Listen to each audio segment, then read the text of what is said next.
You are late. Hindi ako late. Ang usapan natin, 5:30 p.m. Of course na. 5 p.m. ang sabi ko at 8:30 na. So, you look like me? I'm a liar? I'm a liar? Masabi? Anong amalayo na pinagsasabi mo? Ano problema mo? Ate, you shut up. Ako, meron akong pinag-aralang tao. Ang sama-sama mo sa akin. I'm just returning the favor. Anong ate? Ikaw ang ate ko at amo ako dito. Hindi ako lady guard, kaya tantanan mo nga ako. Mag-usap na tayo na matino. Ikaw? Makikipag-usap ng matino. Simula't sa Paul, hindi ka nakikipag-usap ng matino at tinanggap mo ako sa opisina para paghigantihan. Masisisi mo ba ako matapos pagmalupitan ng pamilya mo ang pamilya ko? Iisang pamilya lang tayo. Hindi totoo yan!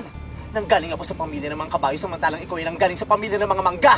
Iisang pamilya. Sabihin mo yan sa nanay mong presidente ng mga aswang! Walang presidente ng mga aswang ko. Ang nanay mo ay presidente ng mga babarang kabet! Kundi dahil na sa'yo, hindi naging baldado ang nanay ko! Bakit? Ako ba ang tumulak? Kung sinakluluhan mo siya, edi sana nakahawak siya sa baba mo, hindi siya nalumpo!